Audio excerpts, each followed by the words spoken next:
Everyone, welcome back to my channel my self Aditi Singh. तो मैं आज आपके लिए मतलब जो भी 12th एग्ज़ाम देंगे प्राइवेट कैंडिडेट या इंप्रूवमेंट वाले जो भी होंगे, मैंने सोचा कि मैं जहाँ तक मैंने पढ़ा मतलब इंग्लिश की बात कर रही हूँ मैं, तो मैं सोचा कि एक आज आपके लिए एक शॉर्ट समरी लेकर आऊँ। देखिए बहुत कंसाइज समरी होगी एक चैप्टर की, फ्लैमिंगो की।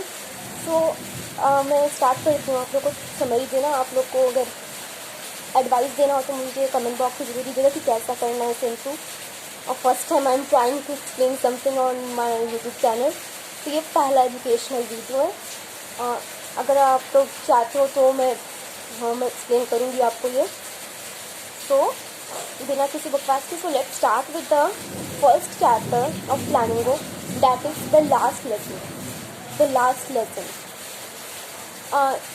ये स्टोरी शुरू होती है कहानी में बहुत सारे कैरेक्टर्स होते हैं।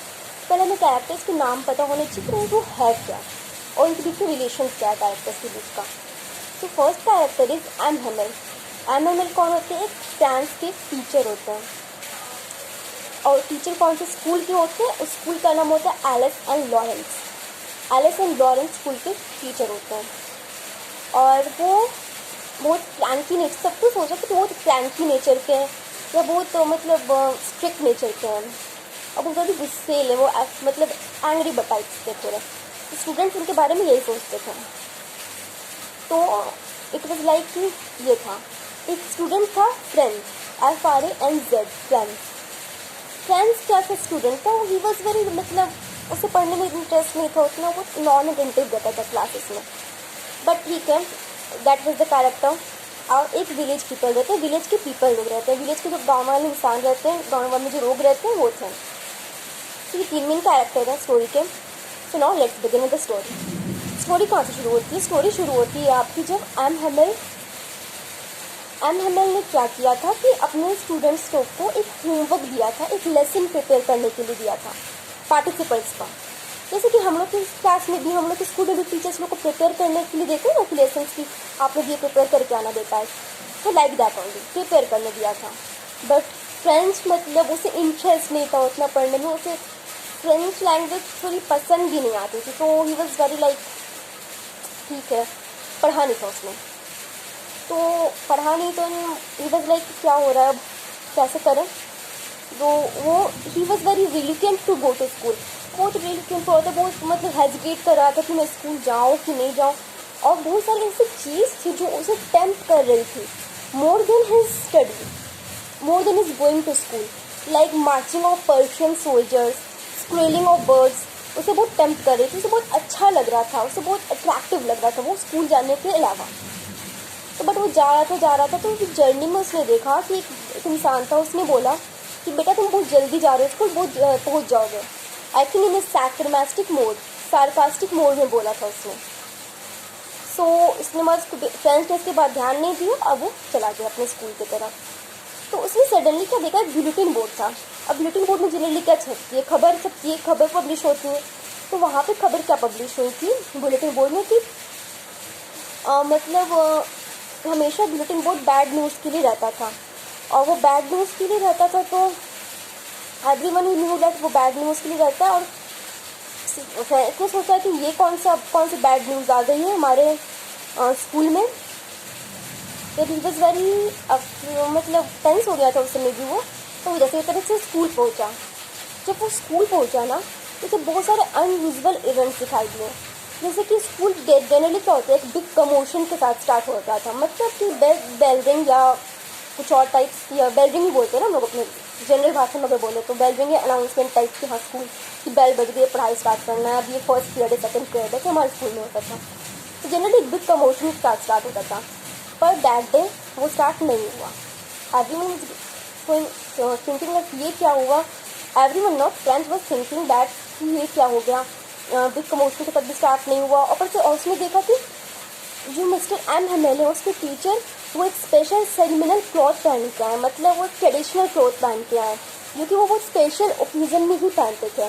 तो फ्रेंड्स ने सोचा ये क्या हो रहा है, ये ऐसा कैसे हो सकता है। उसमें सबसे ज़्यादा उसे वियर्ड और अनयूजुअल इवेंट ये लगा कि विलेज पीपल बैठे हुए थे बैंक बेंच में। बैक बेंचर बैठे थे तो फ्रेंड्स सोचे कि ये क्या कि विलेज के पीपल क्यों बैठे हैं. तो he was very shocked and he was looking at क्या हो रहा है ये. So that was the unusual thing. Friends went to the school and saw it. Okay, and then he entered the class. M Hamel ने उसे डांटा नहीं. For surprisingly French ने सोचा था कि एम हेमल उसे डांटेंगे, स्कूल दिया तो बड़ी पनिशमेंट देनी क्योंकि वो फ्रेंच और स्ट्रिक्ट नेचर के थे. बट फॉर सरप्राइजिंगली उस दिन फ्रेंच को एम हेमल ने बिल्कुल नहीं डांटा. उन्हें बोला कि quietly went into go and sit back to seat. तो फ्रेंच ने गए और अपने बेंच पर जाकर बैठ गए. और देन फ्रेंड्स ने देखा कि सब बहुत सैड है, बहुत अपसेट है. उसके बाद पता चला फ्रेंड्स को बुलेटिन बोर्ड का नोटिस किया. पता चला कि ऑर्डर आया बेर्लिन से. बेर्लिन एक स्टेट है वो जर्मन में. ऑर्डर आया बेर्लिन से कि only German will be taught in the school of एलेंस and Lawrence. मतलब कि फ्रेंच अब पढ़ाया नहीं जाएगा एलेंस एंड लॉरेंस के स्कूल में, अब जर्मन पढ़ाया जाएगा एज ए लैंग्वेज. तो इसके लिए सब बहुत डिस्टर्ब थे कि उनका मदर टंग था वो तो पहली बात. और किसी भी देश का मतलब अपने कंट्री का मदर टंग या किसी का भी मदर टंग या लैंग्वेज जिससे आप कम्युनिकेट कर सकते हैं इजीली, जब उसको चेंज कर दिया जाए तो आपके पर्सपेक्टिव में आपको बहुत प्रॉब्लम होगी. तो सबको बहुत प्रॉब्लम हो रही थी, सब इसीलिए सैड थे. फ्रेंच ने भी बहुत रिग्रेट किया उसके बाद कि मैंने पढ़ाई क्यों नहीं की अच्छे से. हिज लाइन ऐसी आती थी, his old books which seems to be nuisance for him seems to be his old friend. मतलब जो बुक उसे पसंद नहीं आते थे, जो वो बुक को पसंद नहीं करता था, वो उसके पुराने दोस्त लगने लगे. तो बहुत अटैच हो गया उस बुक से. और एम हेमल ने भी से वो भी अटैच होने लगा क्योंकि वो एम हेमल को बहुत फ्रैंकली नेचर का समझता था. तो वो बहुत सैड हो गया कि अरे अब तो एम हेमल पढ़ाएंगे भी नहीं, हमें ये लास्ट क्लास होगा एम हेमल सर का. तो he was very disappointed and बहुत ख़राब लगा उससे.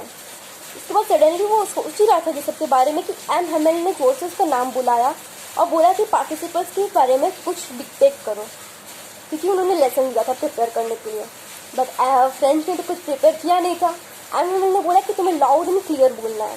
बट फ्रेंच नहीं बोल पाया. वो फर्स्ट वर्ड में मेस्ड अप हो गया क्योंकि उसने कुछ नहीं पढ़ा था उसके बारे में. सो उसे लगा कि एम हेमल उसे डांटेंगे. But surprisingly second time M Hamel ने उसे नहीं डांटा और उसे वो अपने बेंच में जाके बैठने को कहा. और वो बोला कि इसमें स्टूडेंट्स की गलती नहीं, इसमें तुम्हारी गलती नहीं है, उसमें लोगों की गलती है जो अपने लैंग्वेज को इग्नोर करते हैं और लैंग्वेज को पढ़ना नहीं चाहते हैं. उन्होंने अपने आप को ब्लेम किया कि जब उन्हें पढ़ाने का मन नहीं करता था तो वो फिशिंग के लिए चले जाते थे अपने फ्रेंड्स के साथ और बच्चे लोगों को दूसरे काम दे देते थे. तो he was very regretting also. He was very regretted. मतलब he was in a regretful mode कि ये क्या हो गया. ये अब पॉसिबल नहीं है कि अब वापस इस लैंग्वेज को हम पढ़ सकें क्योंकि ऑर्डर आ चुका है. और देन मतलब उन्होंने बताया कि फ्रेंच लैंग्वेज के बारे में एम हेमल ने कुछ वर्ड्स बोला. Language is the key to prison. मतलब लैंग्वेज हमें कम्युनिकेशन स्किल्स में हेल्प करता है, हमें बात करने में हेल्प करता है, हम बोल सकते हैं, हम फ्रीडम ऑफ एक्सप्रेशन कर सकते हैं, फ्रीडम ऑफ एक्सप्रेशन का यूज़ कर सकते हैं लैंग्वेज के through. So this is the main perspective that language is the key to prison. And then उसके बाद एम हेमल ने सबको बोला कि आप लोग को पढ़ना चाहिए था. And he blamed himself also that he used to go for fishing and ignore his students for in the class. Okay. And then उसके बाद सब कुछ सोच ही रहे थे, सब कुछ सैड थे. एम हेमल बैठ गए थे अपने सीट पे और वो कुछ बोल नहीं रहे थे. सब डिप्रेस्ड हो गए थे, सब लिटरली सब रोने वाले थे. But M Hemal M Hemal थोड़े स्ट्रॉन्ग थे, थोड़े डिटरमाइंड थे माइंडफुल से, तो इसीलिए वो थोड़ा नहीं बोले और नहीं रो रहे थे और थोड़े डिप्रेस्ड कम लग रहे थे. डिप्रेस तो लग रहे थे बट थोड़ा कम उनका एक्सप्रेशन आ रहा था. बट एट लास्ट जब ये बेल बजा तो सब सैड हो गए कि अब तो लास्ट क्लास ख़त्म हो गया. बट एम हेमल कुछ बोलना चाहते थे पर लिटरली वो बोल नहीं पाए. कुछ उनका जो थ्रोट होता है वो चोक कर गया क्योंकि वो पेन में थे, वो लिटरली अंदर से बहुत पेन में थे. तो उसके बाद सब सैड हो गए थे. इसके बाद सैड होने के बाद सब कोई जैसे बेल बजा सब निकले तो एम हेमल ने एक वर्ड लिखा ब्लैक बोर्ड पे, long leave French. Long leave French मतलब कि French language is the most beautiful language in the world. And long leave French मतलब एल्सा लीव फ्रेंड्स, मतलब लॉन्ग लीव फ्रेंड्स, इसका मतलब ये था।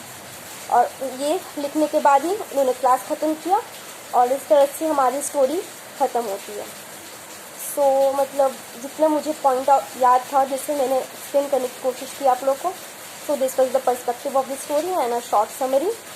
ओके, तब तक के लिए bye bye, keep sharing, keep loving and bye bye, take care.